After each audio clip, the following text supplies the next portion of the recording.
Hello everyone and welcome to yet another rambling video. It's been a while since I've done one of these. I've been having I've mostly been focusing on the main series on the channel. I haven't read much new stuff, and I've been starting the podcast, so I haven't really had anything to do a rambling video on. But just last week I finished up a new manga, and I thought it was really good, so here I am now to talk about Hell's Paradise Jigokuraku, or however you're supposed to pronounce that. I just call it Hell's Paradise because I'm pretty sure the second part basically means Hell's Paradise. It's like how Demon Slayer Kimetsu no Yaiba is basically like saying Demon Slayer, because that's just what Kimetsu no Yaiba means. So before we get into this video, I of course have to remind you all of my subscriber goal for 2021, hitting 5,000 by the end of the year, and the extra special goal of hitting it by April 21st, the 1-year anniversary of the channel. So with all that out of the way, let's get on to the video. So I don't remember where I first heard about Hell's Paradise. I know I had seen some people mentioning it in some places. I think there was like a person who recommended it to me in the comments of one of my videos. It may have been my Bleach videos, because I had mentioned wanting like a new series to review. But then I had heard that it was like going to be ending soon, so I was like, you know what, I'll just wait until it ends and then I'll read the whole thing. But the only person who I know, like, I actually interact with, like I'm acquainted with, who recommended it to me was Fine on the Discord. So thank you, Fine, for recommending this, and providing me that link to read the last few chapters. So, Hell's Paradise is a very interesting manga. The concept that it starts off with immediately sucks me in. So, you have your main character, Gabimaru the Hollow. He is a shinobi, a ninja, and he's going to be put to death for, shinobi stuff. But because of all of the crazy superhuman stuff that shinobi can do, they literally just can't kill him. Not because it's impossible to kill him, like he's just sitting around waiting for them to kill him, but because he still has the will to live and he doesn't want to die, even though he keeps saying that he does. And that's because he has a wife that he wants to get back to. So our, I guess, secondary main character, Sagiri, who is an executioner. She's part of a clan of samurai called, I think, the Yamada? I'm pretty sure they're called Asaemon. I don't know if they're a real historical thing, but it's essentially just a, what would you call it, like a sect, like a profession within the samurai, who are sword testers. Or more accurately, it's their job to cut people's heads off in executions. So already, that's a really cool, interesting concept that I haven't really seen before. Once again, I've read, like, not even 15 manga, so maybe there is something like this that I'm just not aware of, but I think this is very cool. So, Sagiri tells Gabimaru, there is a way for you to get back to your wife. The shogun wants to send a group of death row convicts to this island that the elixir of life, the Philosopher's Stone, is supposedly on. And if you guys can bring back the elixir of life, you'll be granted a writ of pardon. All of your crimes will be expunged from your record. You'll be basically exempt from the law, and you'll be able to go be with your wife again. So naturally, he agrees. We assemble a interesting cast of characters that are sent to this island that is believed to maybe be Nirvana, but no one ever comes back alive from. The closest thing is coming back is like a bunch of human body parts turned into flowers, so that's pretty freaky. And the whole story just kind of goes from there. So already this concept of sending like a bunch of death row convicts and their escorting samurai warriors to this maybe Buddhist hellscape to go and find elixir of life is a pretty banging concept. It's pretty fucking awesome.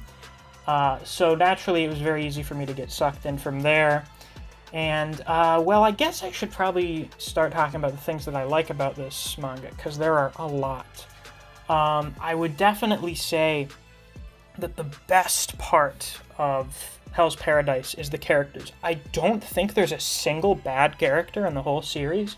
The closest thing you have to a bad character is someone who was not important, so they didn't get development. Even then, characters who are only around for like a few chapters, a lot of the time, still get like some kind of development. Oh yeah, there are going to be spoilers. That's probably important to include at this part. Yeah, so the first 5 minutes of this were supposed to give you the concept for this video. So if you do want to read Hell's Paradise without any spoilers, you should leave now and watch this video when you're done.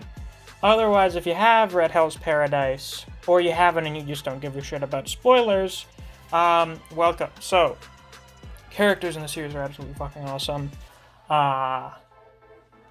Yeah, the characters who are not important usually still get, like, something. There's usually even, like, some small amount of detail giving you some insight into their personality or their belief system. So there isn't really, like, anyone of importance who is not, like, a fairly developed, fleshed out character. And they all have, like, pretty unique, understandable, relatable motivations and backstories. A very important sort of theme in Hell's Paradise is the idea of morality and what is evil. Because, of course, half of our main characters are death row convicts, so they're not, like, great people.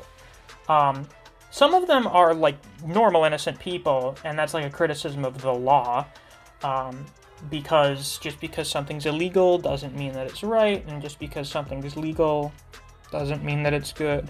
Wait. Shit, I messed that up. Just because something's illegal does not mean that it is bad. Just because something is legal does not mean that it is good. You have characters like, I'm forgetting her name, Nurugai? The girl from the mountains who befriends Tenza and becomes Shion's student. She is literally just like an innocent person who is only a death row convict because of her being part of like a tribe of mountain people who don't obey the Shogun. So even though she hasn't done anything wrong, she's still this death row convict who the samurai are supposed to execute. So, like, you get that there. And then you have people who are supposed to be, like, these paragons of enforcing the law and are not very fucking good people, who I will get into the epitome of that later when I talk about some of the specific characters that I really like. But overall, the cast of characters in this series is just really, really solid. The art in this series is fantastic. I can tell from looking at this that the author, whose name I can't remember, but I'm pretty sure their first name is Yuji, they really like drawing this series. They really care about Hell's Paradise, the story that they're telling, the world that they're making, the characters. All of it very clearly has a lot of love and passion in it. There are some panels. I know there's one specifically I can recall towards the end of the story where it's like a full-page panel, and it doesn't look like it was drawn with a pen. It looks like it was fucking painted, it was just like, holy shit, this looks absolutely amazing. So I definitely get the impression from just the effort, the dedication to the art, that this person really genuinely cares about this series and making it good, and that they've really put like their heart and soul into making the visuals of it as amazing as possible. Another thing, which is kind of like, I guess, an offshoot detail of the art itself, is that this person seems to have a really, really good understanding of motion and movement and how to properly portray that. Because the way that they draw movement, it feels different from, like, any other manga I can remember. It does it a bit differently. A lot of the manga I read where you, like, throw a punch or a kick or you do some attack, it's just, like, a big line because it's something moving really fast. So it's like motion blur. And I use that when I try to do art. But Hell's Paradise does it a bit differently, where it's much more minimalistic and restrained. You still have, like, motion lines, and you have stuff like that, but it's never as exaggerated as it is in a lot of other manga. It's very minimal, but you can still very clearly understand the motion and movement, which is why the fights are really good. I don't think there were any fights that wowed me. I will say that, for a manga with a lot of fights, the fights are not even the part of the manga that I was, like, the most interested in. Which says a lot, because I think I have, like, terminal shonen brain, where if I'm not getting, like, a bunch of really banging fights every few chapters, I'm gonna start shaking and hyperventilating. So that says something where a manga where the fights, I don't think, are, like, that incredible for the most part. I don't care. They're still pretty good, but they're not, like, what I'm here for. So even despite that, I feel like the way they do motion and the choreography for the fights as well is all very, very good. And the last thing is that just the story itself, the way that it develops, the way that the character's own personal beliefs and motivations play into it is all very solid. I know some people don't like when Shugen shows up with the second, what do you want to call it, like, island invasion party. Some people didn't care for that very much, but I thought it was, like, I liked it. It definitely sort of shook things up a lot. But I feel like the way the story progresses is very solid. And, the way that they send off characters, because characters do die in this series, they kind of trick you first. Because the first, like, 5 or 6 chapters, it's borderline battle royale. Because you've got the convicts and you've got the Asaemon escorts that they have. They go to the island, and a bunch of the convicts are either like, alright, I'm going to kill all of the other convicts so I don't have any competition, or I'm going to kill my escort so I can do whatever the fuck I want. So there is, like, a fucking bloodbath in the first few chapters. I mean, chapter 2, I think chapter 2 is where they do the culling of the prisoners. So where it's like, all right, get rid of everyone who doesn't look like an anime main character. Get rid of all the extras that look like normal people, so that all of the anime characters are here. But then after that, like, you have a lot of interesting characters.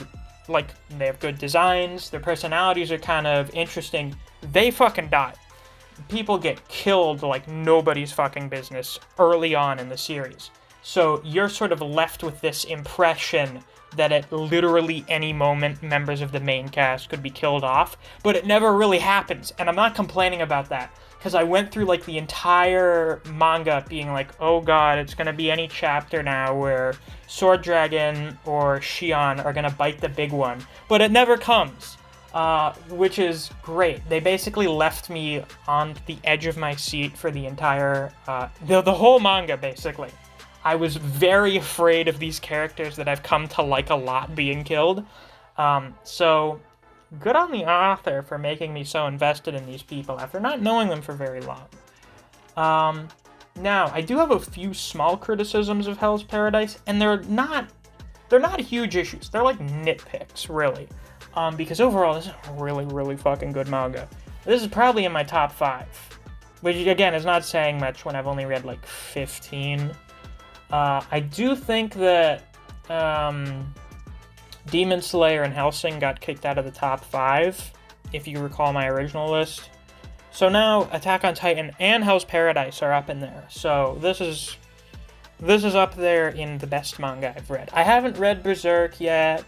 I just started watching Full Metal Alchemist, so it'll change, because I know those are the proclaimed. It's almost like they're objectively 10 out of 10 anime and manga. But this is up there. So, a few small criticisms I have.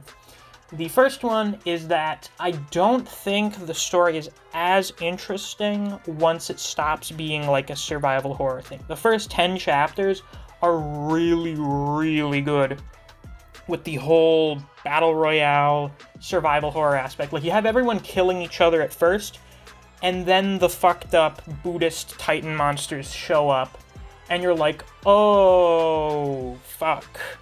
And it's really freaky. Like, a bunch of spooky shit happens, no one has any idea what's going on, so them trying to figure out what's going on is, like, very, very interesting. But unfortunately, they find out what's going on a little early for me, so the whole fighting each other to the death, no idea what the hell is going on, what this place is this Nirvana? Is this hell? What's happening? I feel like that gets unraveled a little too early, so then it stops feeling as special, but it's still really good. So that's just like a small little nitpick. It doesn't make it bad, I think it just makes it not as interesting as it was prior to that reveal. Another thing that I don't care for a lot is the power system with Tao. Not because it's bad, it's a pretty good power system, but I feel like when it gets introduced, that just goes along with the whole, like, undermining the mood that you created at the start of the series, where it's now just kind of turning into a much more traditional sort of battle shonen thing, even though I'm pretty sure this is definitely a seinen, with all of the fucked up stuff and the nudity, which is actually...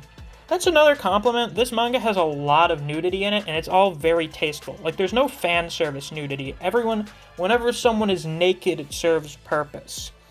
But I didn't really, like, the Tao thing kind of undermines the whole spooky survival horror thing. Now, by the time Tao was introduced, it wasn't really as present anymore, but that's, like, kind of the final nail in the coffin, where it's like, that is not what this is about anymore. Which is fine. I think the way the Tao power system works is pretty solid. It is a little weird how some characters just, like, instantly learn Tao. One of them is part of why I like a character, but it's weird, especially with some of the other characters, like the people who are part of Shugen's party, that just show up. I mean, they're supposed to be good, and Tao is supposed to be the thing that everyone has naturally, they just don't know how to learn it. But it seems like a lot of people just know Tao when they show up in the story. So that's like another little tiny nitpick. And I think the last one I have is just that the final battle was kind of underwhelming. It wasn't bad, but I feel like a lot of it just lacked impact. It was basically just Rian going fucking crazy and destroying everything, and then the main characters trying to not die. Though there were some standout moments, such as Aizen actually doing something, even though he'd been dead for the whole series. So, with that out of the way, I'm going to talk about some specific stuff that I really like in this series. First one is how this series handles the concepts of death and immortality, of course, with the main sort of MacGuffin that they're looking for being the elixir of life.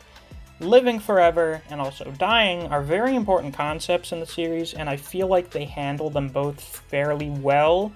The character deaths, for the most part, the ones that aren't like super abrupt, are really good. Tenza's death really hurts a lot because it's basically a guy who's he is vividly aware of the fact that he is dying like right now, and he's trying to do everything he can to allow Shion and I can never remember her name to escape. Like, it's just really rough. The way he just gets fucked up.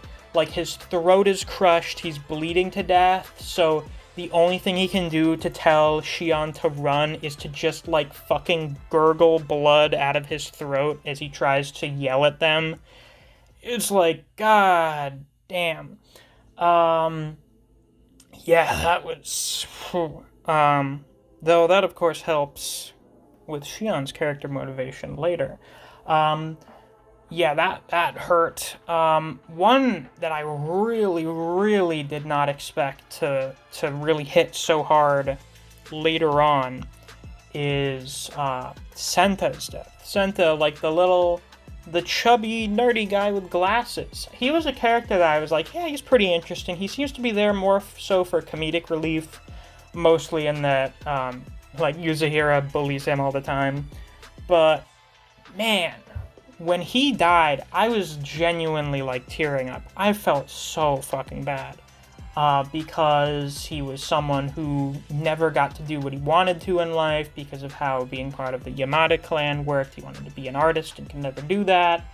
And he always hated working as a executioner. And meeting Yuzuriha, he was fascinated by someone who could live their life so freely in comparison to him.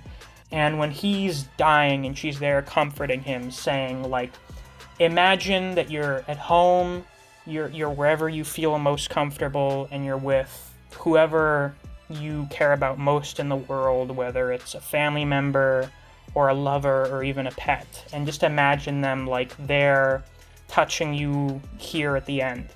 And the last page before he dies is, like, a painting which he has drawn. I guess, like, he's imagining himself drawing this painting of him there with Yuzuriha because he admires her more than any other person he's met. And I'm just like, oh my god. I'm actually tearing up right now as I recount this event to you. Yeah, that fucking hurt a lot. Yeah. And another thing that happens, I hate transitioning like this. I like how Shugen is an asshole. I have much stronger words to describe Shugen, but I might get cancelled if I use them. The way he talks about the Yamada who are dead, when he talks about Genji shows up for like 2 or 3 chapters. He's an asshole to Sagiri because she's a woman, and you know, it's the Edo period, being a samurai is a man's job. So he's like, woman. Basically, I don't remember the exact stuff he says, but I feel like that's a pretty solid summary. It's like, yeah, you're a woman. But when Shugen is recounting how this guy asked me to teach him how to write, because it's the Edo period in Japan, so well, not just in Japan, it's the 1800s, so like half of all people don't know how to fucking read and write. So he asked me to teach him how to write, and it took me like a year. He asked me to teach him so that he could write a letter to some probably prostitute lady that he was spending time with, which he didn't tell me, but I knew about it. But I was like, whatever, Genji, I'm gonna help out my boy. And even though it was for that purpose specifically, it still took me like a year how to teach him how to write. And a year later, when he finally figured it out, he wrote me a letter expressing his gratitude for me and read it in front of everyone. And he was like red in the face. He was like embarrassed, reading out to me this letter of thanks in front of all these other people who were like chuckling at him because it's like this 7-foot tall guy that has no idea. Like the dude clearly has the reading and writing skills of like a 3rd grader. And then you were like, oh my god, Genji's been dead, like, the whole story. Like, he was just kind of a dick when we first met him, but we didn't know Genji. Which is a very important thing, is that everyone is like a person. Everyone is a person who's gone through their own life experiences. So every time a character is killed, that is a person who has gone through a lot of things in their life. And even though our initial impressions of them may not be super positive, that doesn't mean they're necessarily what we make them all out to be. They could have had like all this other stuff going on. And we learn out from Shugen's recollection of Genji. And was she his sister? The tall tan lady related to Genji who shows up with Shugen, who is Fine's favorite girl in the series and is very tall. Nice. recounts how he was telling her, like, all of this nice, encouraging stuff. How she's, like, a tall, tan, strong woman. So people will refer to her as, like, a gorilla in a derogatory manner. But she remembers Genji telling her that gorillas are strong and proud creatures. And I'm just like, ah, oh, man. This sucks. I hate people dying. Listen, if a manga can make you sad about... No, not a manga. Fuck this. Fuck this weeb shit. If a story, if a fictional piece of media can make you feel bad about people dying in general, it makes you feel bad about the fact that people die and are killed unjustly before their time, that's a very, very good story. That is a great piece of media. Keep that in mind. Alright? Now when it comes to the concept of immortality, being immortal fucking sucks. I feel like almost every story about immortality shows us that living forever blows. The initial concept is great. You don't have to worry about what the other side is like. If there is another side, you don't have to worry about growing old and all of the shitty stuff that comes from growing old. Because, I mean, when we're being very objective about the physical... what's the word I'm looking for here? Well, the things that happen to your body as you age, it sucks. Being old sucks ass. But living forever sucks, because you're just kind of this stagnant thing. Like, you're stuck in place as the rest of the world is moving on past you. You're like a rock stuck in the middle of a river. And as everything is growing and changing around you, you're stagnant. You're just stuck the same way that you've been. And everything that moves around you just sort of loses the meaning and value to you. The Tensen, I feel, kind of experienced this. I know, what was his name? Hoko, the tree guy? He definitely experiences this because his daughter turns into a tree. Oh, right, the human inhabitants of the island, they, like, turn into trees because the proto-elixir of life thing, I think it's called Tan, when it's used on people who aren't the Tensen, who are these engineered, like these artificial human-plant hybrids that can live forever, when humans consume Tan, they live forever, quote-unquote, and they turn into trees. They arborify, if I'm remembering the word correctly. So, Hoko's been around for 1,000 years, but all of the stuff that he knew when he was a normal person, before being immortal, it's gone. Like, it's all gone now. Everyone he knew when he was a normal person, it's all gone now. His family is gone. All of the other people on the island were gone. All he has left is Mei, who he took on as, like, kind of a surrogate daughter. It sucks. And I think Rien, the main villain, kind of experiences this as well, because she was the wife of the Grandmaster, the scientist, or the alchemist, whatever you want to call him, sent by the Emperor of the Qin Dynasty, Qin. I'm pretty sure, I don't know exactly when the Qin Dynasty started, but I'm pretty sure, considering Qin Shi Huang's whole thing was being a fucking crazy person that wanted to live forever, that is the guy who sent the Grandmaster out to Kotaku, which is the island. They are both, like... I think that...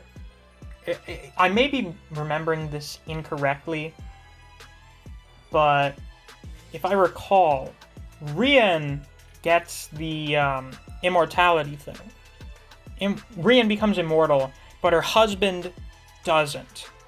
So while she is stuck in relative stagnancy, I mean, she still, like, starts turning into a tree like the other people do. But she is stuck here in, like, relatively the same state as her husband grows old and eventually dies. And she spends, like, centuries without him. Can you imagine how awful that is? That was the other moment that brought me to tears, was when Rien, like, finally allows herself to die. Because they've destroyed her husband's preserved body. And she's really pissed off. And she's like, Gabimaru, she doesn't ask his name, but she's like, you could have destroyed his body. Why did you hesitate?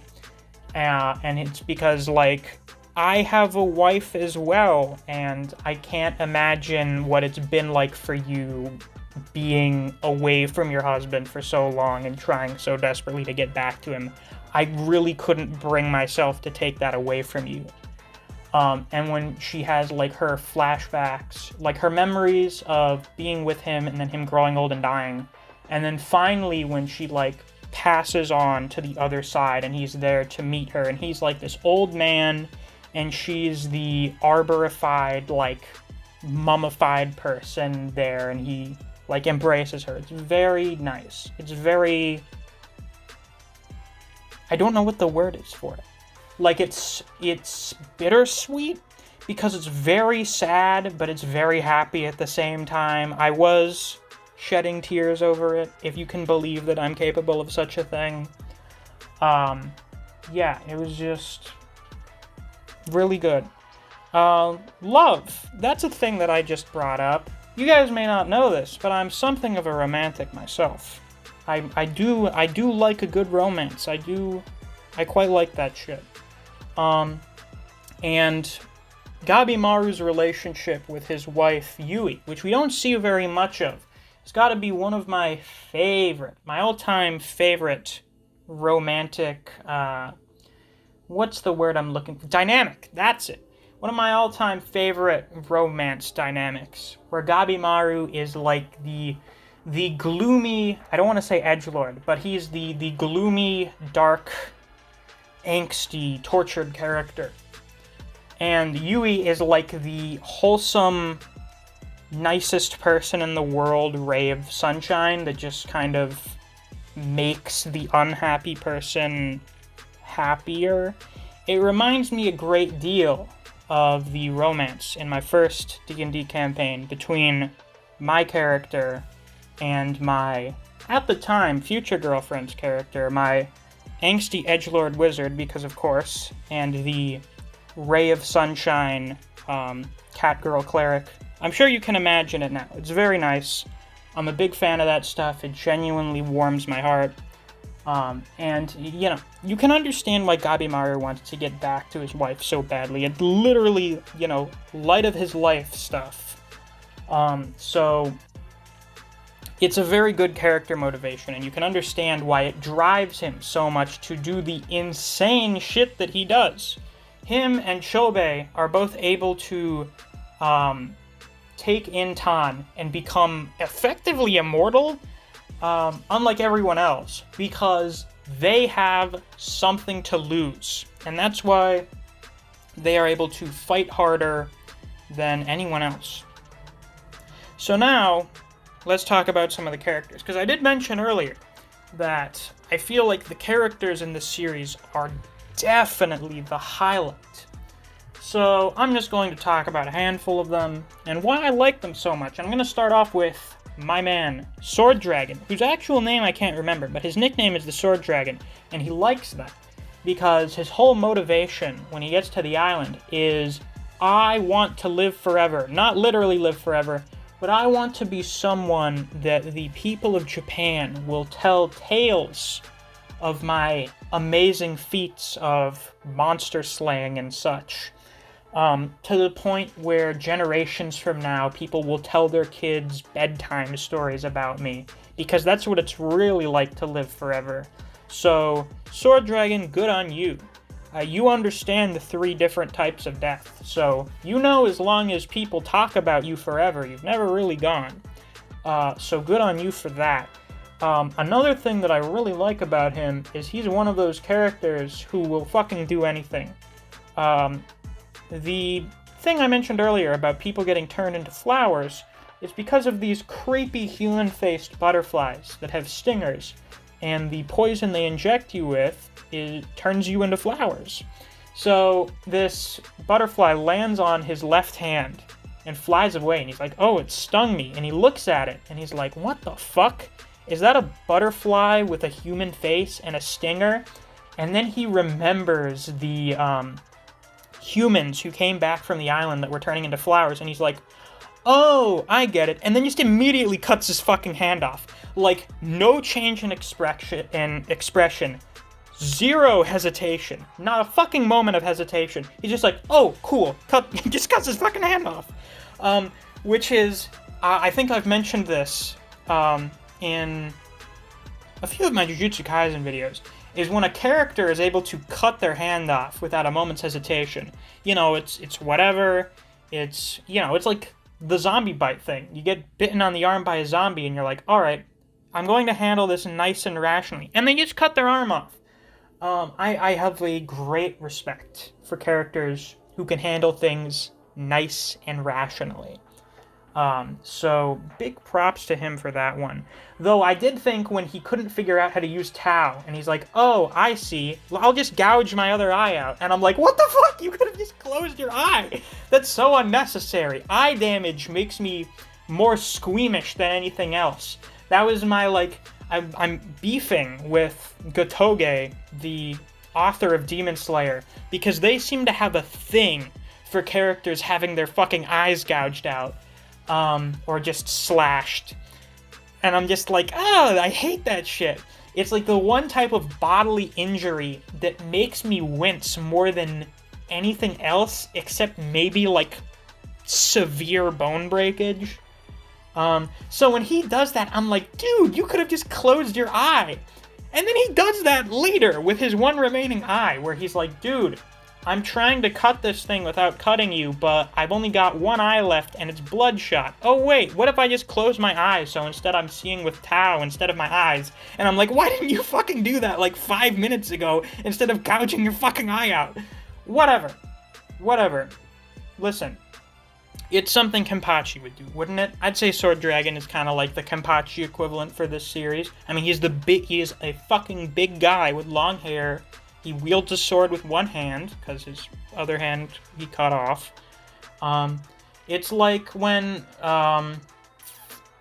Kenpachi tries fighting Pernida, and he's just like, oh cool, my arm is twisting around. I'm just going to rip it off without, like, any sort of reaction to it. That's the best part of it. That's the best part of Kenpachi ripping his arm off, is he's just like, alright, I guess. That stuff's always fun. Next guy, Jika. I love Jika. As soon as he got introduced, I was like, oh shit. Because he's literally Shunsui from Bleach. Another Bleach comparison. This guy. This fucking guy. He is one of my favorite character, tropes. Archetypes, I guess. The lazy badass. What is it? Crouching moron, hidden badass? All the guy wants to do is sleep and drink and fuck. And he'll fuck anyone, by the way, men or women, so, you know, incredibly based character, especially for the Edo period, just being like, yeah, I'll fuck dudes, it's whatever, man. Big props to him for that. Very progressive of you, Jika. But the badass part gets teased very early on, where they finish up a meeting with the Shogun's advisor, so him and Shugen go outside, and he's like, man, I didn't even get to tell them about this giant fucking kraken sea monster I decapitated when I was coming back home from the island. Oh well, I guess it just never came up. And they show that he's like on this rowboat leaving the island as this giant sea monster approaches. And I'm like, hold on a second. You cut that fucking thing's head off while you were standing in a boat? You must be the biggest badass in the world, aren't you? And he is. When one of the Tensen takes over the big flower thing used for making Tan, and he becomes a ginormous kaiju flower monster, Jika's like, alright, I guess it's time to kill a god. He takes his clothes off, he gets almost naked, he's in his underwear, and his bamboo sword is not going to cut it, because Jika is able to see beyond the waves. He can basically see, like, the critical points of everything, where if you hit something, where it will, where to cut something with just about anything for it to break. Because Jika did have a sword, but he pawned it off while fucking someone, because he's Jika. So instead of doing something really embarrassing, like having to buy a sword or something, or he may not even be allowed to do that, I don't remember. He was just walking around with like a bamboo sword, and no one ever noticed because he could cut people's heads off with just as much, if not more precision, than any other Asaemon who had a real sword. But when the giant flower god monster thing shows up, he's like, alright, the bamboo sword's not gonna cut it. Dragon, give me your katana. And then he has one of the coolest character powers in, like, any series. Not his specifically, but, you know, it's Kojiro's 1,000-image defense thing, where he sees himself get killed, and he's like, no, that one's not gonna work. And he's just sort of, like, casually... It's like he's going on a stroll. What's the rush? I'm just gonna, like, take a leisurely walk. As, like, the giant flower tentacles are coming around, trying to attack him, and he sees every single situation in which he's killed. And then, you know, finds the perfect location, the perfect footwork. Oh, I have to get into just the right position. Let's see. Has the air moving? Alright, cool. Single sword movement. Decapitates the giant Godzilla-sized flower monster. What a fucking badass. And he tells everyone else to kill Shugen so that he can become the head of the Yamada. Like, he just very casually tells Chobe and Toma, hey, if you get the chance, kill Shugen for me, would you? Since he's next in line to be head of the clan, and I'm right after him. So if you get rid of Shugen, I can just become the boss and literally not have to do anything ever again, because I'm a lazy schmuck. So, yeah. Oh, and kill Sagiri and Shion if you have the opportunity, but you don't have to, if, you know, it's a little too difficult. Now, when he said that, I was like, alright, Jika, calm down a little, you're crossing a line, don't fucking overstep your boundaries here. You're a relatively new character in a new series, I don't have any sort of nostalgia for you, I read this whole thing over a period of like 3 days, I just met you yesterday, so don't fucking overstep your bounds here, telling Chobe and Toma to kill these characters that I like a lot. But that never happens. So, it's all chill. It's all fine. It's like how, you know what, he is like Shinsui, because he even ends up becoming the head of the Yamada, just like Shinsui becomes the head of the Gote. So, good for him. He's definitely one of the standouts. Probably the most entertaining character. Not the best character, but probably the most entertaining character in the entirety of Hell's Paradise. I just mentioned Chobe. Chobe! Oh my god. He's got to be the most basic character in the whole fucking series. I feel like Chobe is the physical embodiment of the phrase, task failed successfully. Because the man literally fucking improvises everything. And it works out, somehow. He kills one of the giant monsters and he takes its axe, so he's running a Dark Souls Great Axe strength build. So that was already pretty awesome. He accidentally meets Tencent early on. Accidental sequence breaking.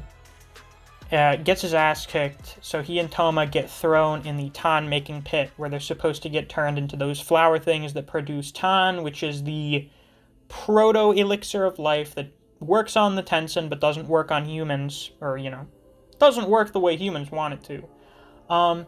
But he gets out early, and because he is so motivated to protect his younger brother Toma, he fucking crawls. He carries his brother and crawls his way out of, like, the sheer incline pit filled with fucking plant people.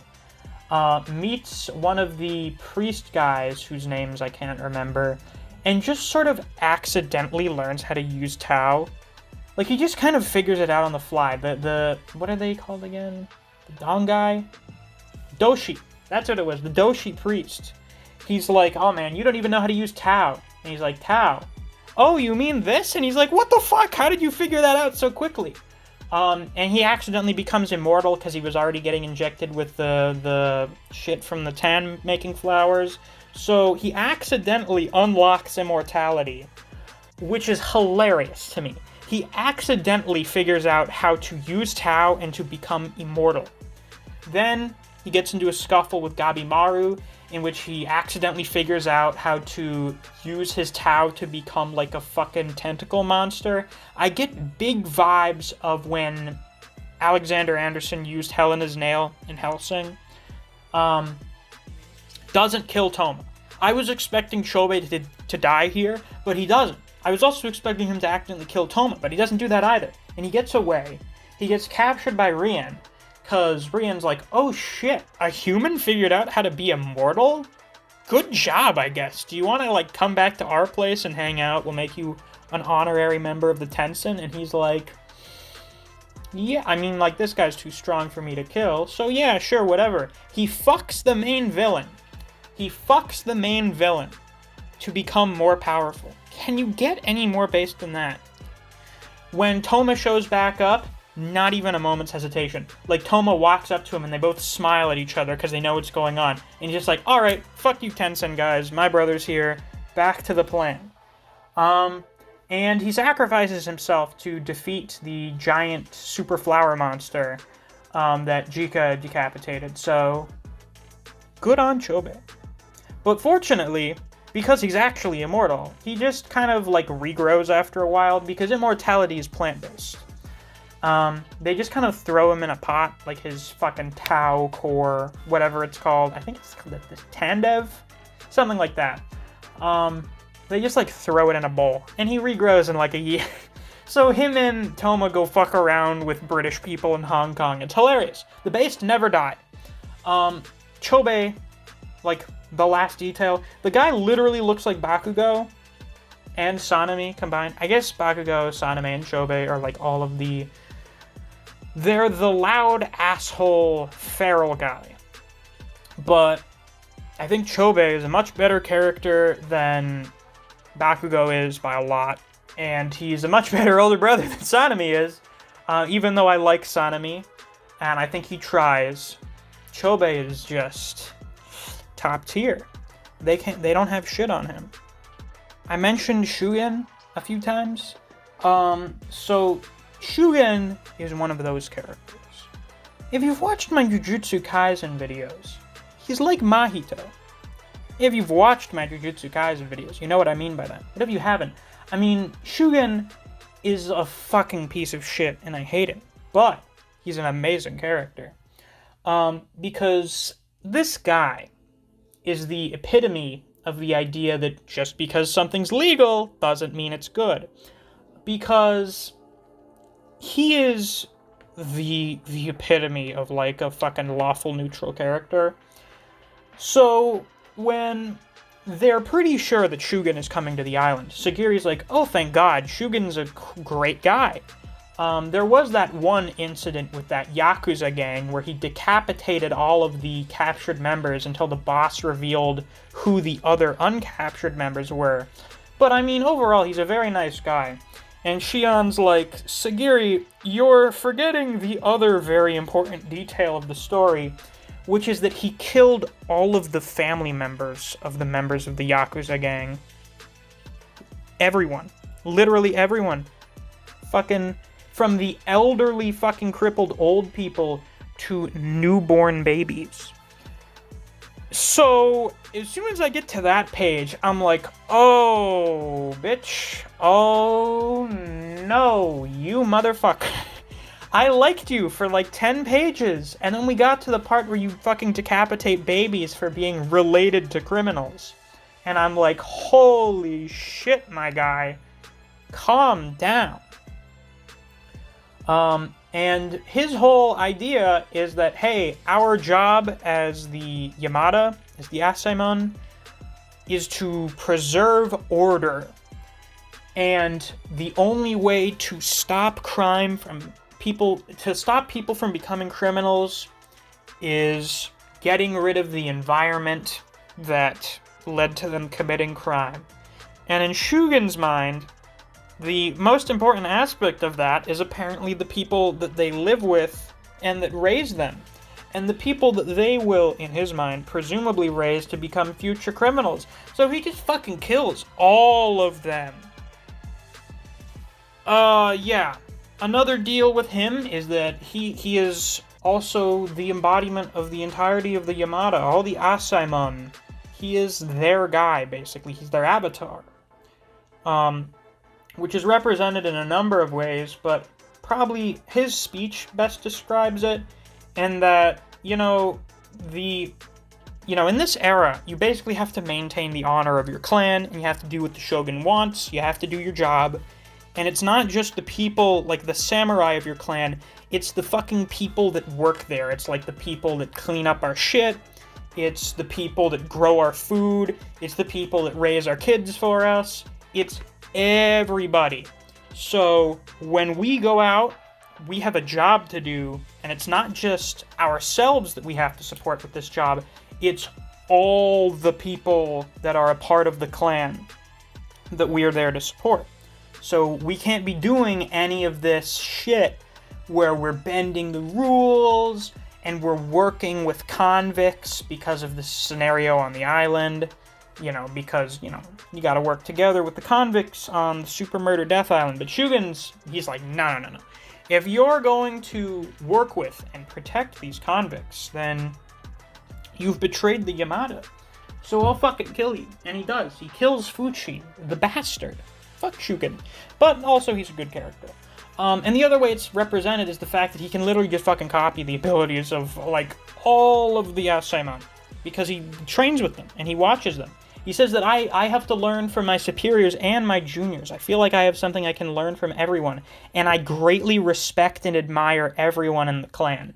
This is the other part of Shugen's character, where you're like, I hate you, you're such a despicable piece of shit. Please stop complimenting all of these characters that I like so much, you asshole. Stop it. Stop admiring these good people. They don't deserve the admiration of some scumbag like you. Stop doing it.